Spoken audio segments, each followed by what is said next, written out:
Can you explain what Treble Technologies is, or the software is, and who is it for? Absolutely. So if we start very broadly, then, our vision is to develop software or technology that makes the world a better sounding place, or build tools that help industries make the world a better sounding place. So our slogan is enabling a better sounding world. And, there are many good reasons why we want the world to sound even better. It's been shown that good acoustics lead to improved health and well-being and so on, and better ways to communicate and connect with one another. So that's kind of a very broad picture. And if we then sort of start narrowing it down a little bit, then indeed we're developing software, and the mission is to be ultimately the kind of go-to tool when it comes to simulating and designing something with respect to sound, both in the physical world. So if you're designing a building or a car or a tech product or something, and you want to be able to simulate that in the computer and design it in the computer, make sure that it sounds good and performs well and so on. Also in the virtual world, if you want to create a virtual listening experience and want to be able to have that be as authentic and realistic as possible, then this is sort of where Treble fits in. And how did you, from the start, when did you think about creating it? I remember seeing you announcing your PhD defense. I don't know if that's the term in English. That's definitely the term in French. Yeah. You defend your PhD. So I remember seeing this, that you had worked on a wave-based simulation model. But yeah, is that when you thought you could create something, or is it even before, way before? Yeah, a bit after. It goes quite far back, I would say, and I actually sort of quite distinctly remember the first moment when I thought that there was, room for improvement, or could be an idea to make better simulation tools for sound. This was back when I was doing my master's in acoustics engineering, and I think probably 2012. And I was very much into kind of studio acoustics and listening rooms and high fidelity. I was kind of a musician myself too, and so on, and had been recording music and so on.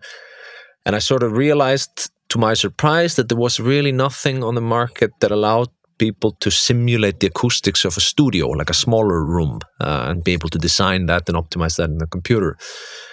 So I was kind of surprised about that. And then I was very fortunate to get to do a master project. This is 2013, where the idea was to kind of combine this wave-based modeling approach with geometrical acoustics. Maybe we will dig more into the details of that in the podcast. And I sort of did a master project around this, and, it went fine. We made some very initial prototypes, or I was kind of taking my first steps into developing simulation algorithms there.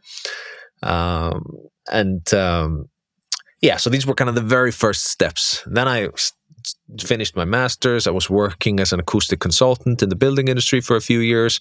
And then I got this opportunity to go back to school, do a PhD, like you mentioned, where the goal was to kind of develop better sound simulation technology, maybe particularly thinking about building design, and kind of try to come up with technology that could become a product that would enable sound and acoustics to be better integrated into the building design process. And this was actually funded by an architecture firm called Henning Larsen. They had been struggling all the time with sound and acoustics in their design and in their process. They would design something that looks amazing and functions very well with in many respects, but then very late in the design process, or even after the thing is built, they would figure out that there was a problem with the sound. So they wanted to see if there could be developed some technology to kind of help them think about sound as a part of building design.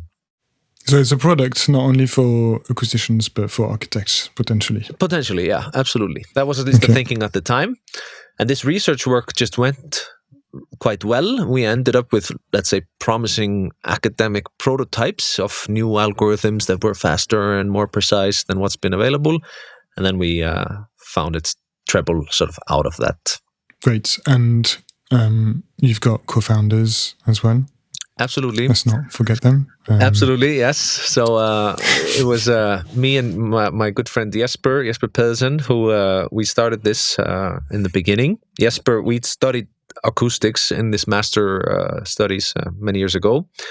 He went into more sort of product development side of things. He was simulating hearing aids for many years, became a very deep specialist in simulation there. So kind of two acoustic simulation nerds who started this thing. And then sort of almost from day one, two other guys, Gunnar, who is more sort of on the commercial side, and Ingimar, who is more on the sort of software side of things. So that's sort of the founding team of Treble. Great. And how big is the company now? We have grown quite a bit. We were two guys in a I'm jumping here, but yeah. I'm sure we'll take some steps backward. Absolutely. So we were two guys in a windowless basement here at the University of Iceland 3 years ago, and now we're a team of 32 people. So it's become quite a machine. Yeah.